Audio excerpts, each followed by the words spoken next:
Hi friends, welcome to Java Coding Skill. Today we're going to talk about why arrays start from the zero index in most of the languages. We observe that whenever we are going to iterate any array or any list or any collection, we are starting from zero index.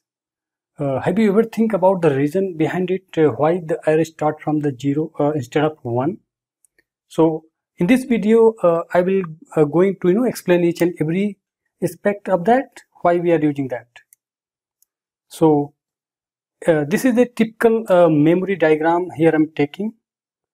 In our computer, we have primary memory like RAM. In the RAM is divided into the this section of memory location in form of bytes. Each cell represent 1 byte storage where we are storing our primary data. So in memory data, temporary data, what are the data we are storing here? Some of the application keep running those application related data, like operating system reserve some memory location. So a part of that, if we are going to write any program, the moment we declare some variable, those variable going to store into the primary memory only. So here one typical diagram I have taken here. So this gray part, I just took one screenshot, you can say, or snippet of the RAM. So here gray part represent some already occupied memory. Assume some of the memory already occupied by some other program, and this yellow part is still free. So here I'm going to create one array, and we will see how our array occupied the memory in the RAM. Then we will discuss about that why we are iterating from the zero index. So yeah, one thing, array is a contiguous memory allocation. So the moment you create any array, like here I'm creating new int 3, so means size of 3, I'm creating one array which is integer type. So in memory it will occupy some space, 3 sections basically. But again, language to languages, this data type like int have various memory sizes actually. In C language, it's consumed 2 bytes. In Java, it's consumed 4 bytes. In maybe other language, maybe different, maybe varying. So here I'm taking like C language example here. So in this case, it will consume each integer 2 bytes. Keep this in mind actually. Our RAM is divided into 1 byte cell.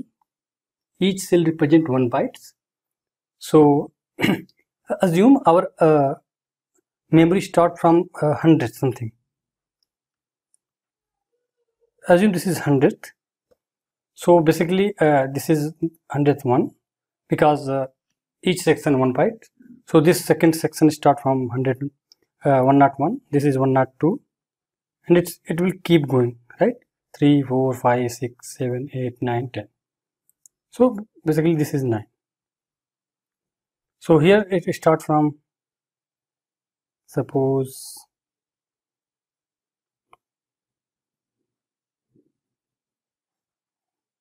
100, and it keep going on, right? So similarly, 2 rows is completed. I'm coming to this third row. Again it will start from 120, and this is start from 130. So this is end with 119. This is 129, and it keep going on, right? So this is the array. So it's a contiguous memory allocation. So this yellow part is free memory, gray part is already occupied by some other program. Because we getting here size of 3, so we need basically 6 byte in C language, right? And those should be in same location, continuous, because the array not taking one piece by piece, like one element here and other is here, like linked list. So it's searching for sequential memory location where they can fit all together. So here it's 3 size, so we can write 3 into 2. 2 byte is a size. 2 byte is the capacity, 3 is the size, so it becomes 6 byte, right? 6 byte it's required to store this all the data. So here it's occupied 1, 2, 3, 4, 5, 6. Assume this is 132, this is 133. Start from 133 and this is 134, 5, 6, 7, 8, 9, 139. From 133 to 139, it's allocates some memory location where we will store our data. So this is basically just some memory diagram how array works. This is basic thing to understand that indexing thing. So here let me clear this here. So this is 133, start from 133. So this is 4, this is 5, 135 because it consumes 2 bytes. So this is 137, right? So 3 elements we will going to store here. So the moment you start assigning some value, let me check here. So here the moment you assign some value, I assign on the 0 index value 10, so it is stored here. I assign 20 in first, so it is stored here. 30 is stored here.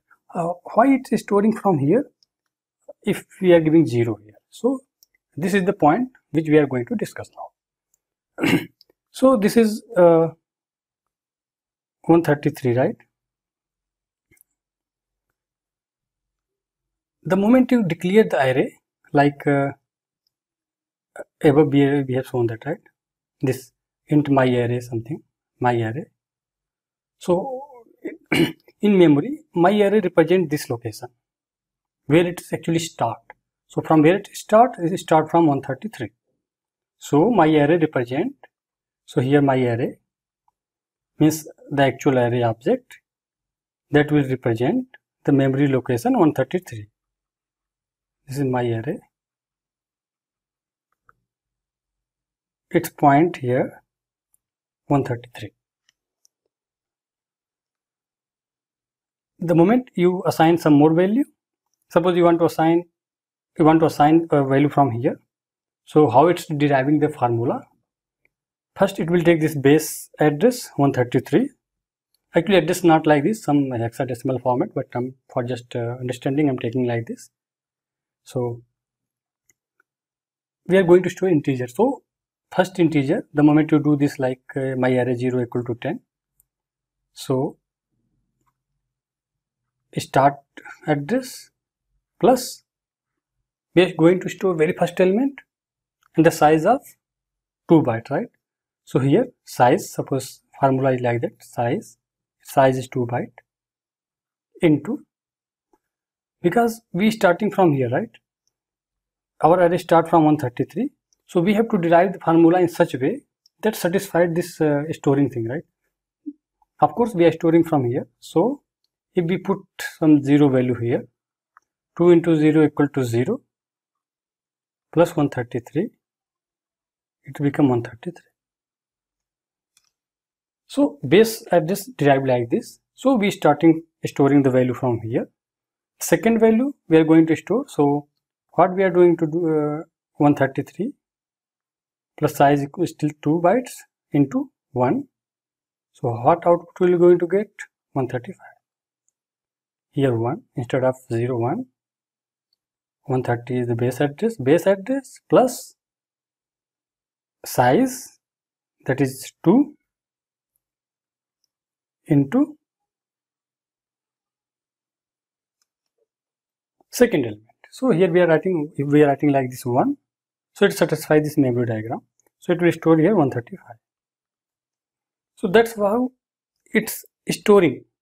It start from base address and based on our capacity of the data types, it's storing value in sequential manner. So it store like this.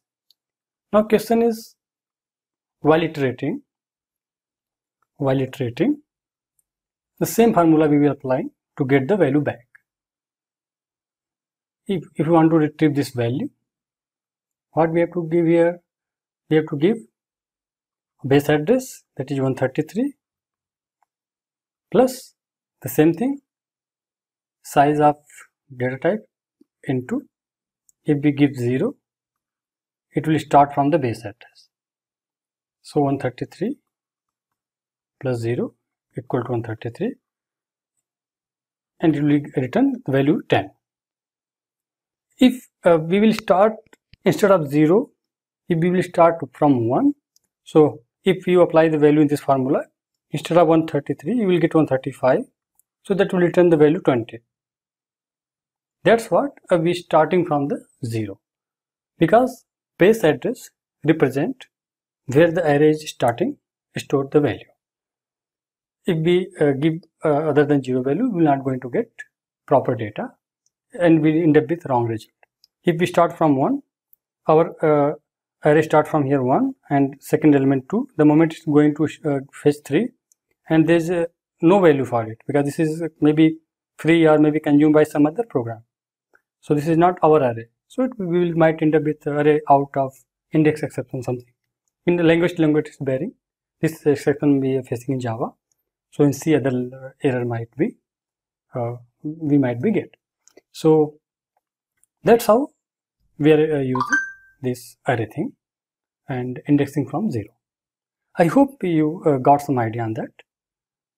Yeah, thanks for watching.